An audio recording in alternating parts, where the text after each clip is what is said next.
Okay, hello. So I know I usually record these audio only on my computer nowadays, but I feel like that's a lot better of a setup. I don't know, it just feels better, you know. I don't know.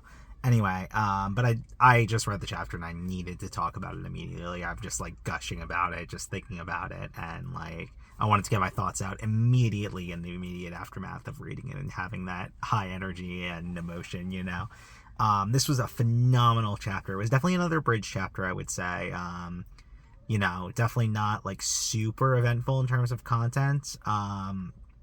But what we did get was like so fucking good. Oh my god.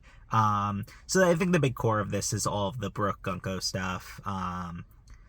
She wants him to be she recognizes him. That wasn't we weren't 100% sure she was going to, if she knew the face behind the music, but she definitely recognizes him and says like she wants him to be her like full-time like music making slave essentially. And he's like, nope, pledged to Straw Hat Luke. He doesn't even like do any bits, he just does it, and she kicks the shit out of him for it. um and what's interesting is before that though, he like they're all tied up and he seems to like be thinking about how like he might recognize her from somewhere, and that's very interesting. There's been a popular theory, I think Morge incepted it, that going around that she's a clone of Ginny, but then that wouldn't necessarily make sense in terms of the timeline, because he would have been in the Florian Triangle for all the time Ginny would have been alive, right? So I don't think he recognizes her as Ginny per se, unless I'm just totally wrong on the timelines here. But I wonder if it has something to do with his time on like the Rumbar Pirates, and that because she's immortal, she's really that old. Like maybe they encountered and fought her. Maybe they knew her before she became a god knight. Maybe she's a clone of someone from that crew. Like who knows? We really have no idea. We need more evidence on that, or maybe she has something to do with this time skip story. I don't know. Because I feel like that's probably the time skip story we got the least about, if I remember correctly. I could be wrong, but so yeah, so much interesting to speculate about there. But why does like my brain navigate toward like a potential ship where like if they make like Gunko good, or if she's like possessed, they snap her out of it and save her, and like a ship of her and Brooke being like later down the line together, music loving girl and her stupid skeleton boy ride. I just love it. I don't know why. That's where my brain always navigates. I'll be a shipper's brain for life. Growing my high school years on Tumblr, I'll be a shipper's brain for life. That's just how it is. And yeah, I don't know why my brain navigates there, but wouldn't that be so fucking good if it ends up in that place? Because I feel like they're really focusing on Gunko most out of the Holy Knights. So it seems like she's the one that's probably going to have most of an arc, if there is an arc, or she's going to be the primary focus. I don't know, really, but that seems like where they're kind of leaning. What else did I want to? So I love how Saul's protecting Robin and Chopper, and I think the final stretch of her is that part of the condition that Summers was giving the people is they have to destroy all of their libraries and knowledge bases. She's like, fuck that, and I'm like, yes, that's Robin. That's my girl, like my favorite. Oh my god, you can kill as many people as you want, but the second you fuck with the libraries and the knowledge, I'm in. Like, I love that so much. And so it seems like she's gonna have a direct fight with Summers now, which is kind of what we were like, speculating would happen with the Vine stuff.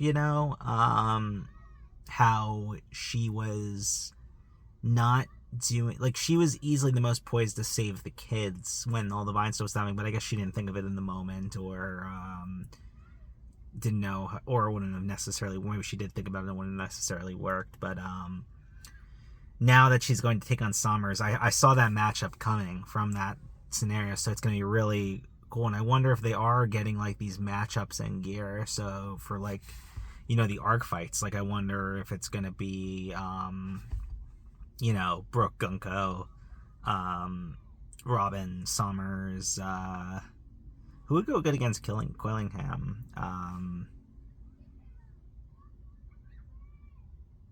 and like the dreams big out. I don't know. Nothing comes to mind immediately. But like I wonder if they're starting to brew the setups for these like matchups. Yeah, who knows where this is going? Like, you know, like they say, like, should we take the Straw Hats back to Mary Joie? And it's like, no, we don't want to incur the wrath of Luffy. But meanwhile, that leads me to think, it seems like all these key players, like key people on Elbath, are being like sort of like, you know, taken out as to why they can't like fight one by one. So like, you know, the Giants are occupied with their kids. Like Drool, you know, is occupied with the whole situation. You got, you know, oh my god, I just totally lost my train of thought. There's a bunch of like my work parking lot's near a school, so there's a bunch of kids screaming on the playground. I don't know if that's picking up on the audio. But yeah, all these different key players are like sort of being picked out for one reason or another. I mean, Saul's out for the count. They're all being picked out one by one. So it's really gearing up for like Loki to be the key savior figure. And I thought it was going to be like they don't know that the God's Knights are here and they all blame it all on Loki, but that doesn't seem. They're clearly like the God's Knights are here, unless their memory gets altered, or maybe something with their memory got altered in the past and that's going to happen again, pertaining to the God's Knights and Loki, to like make the thing Loki is like the culprit. But I think this is going to be like Loki's like chance at redemption. Like he's going to, you know, it's going to be his time to shine, because we haven't seen him in a few chapters, right? Or we saw him for like one panel or a page last chapter. So I feel like they're really brewing for his time to shine. I think he's going to like finally show his true colors to everyone, you know? So I'm really excited for that. But trying to think if there's anything else I wanted to touch on.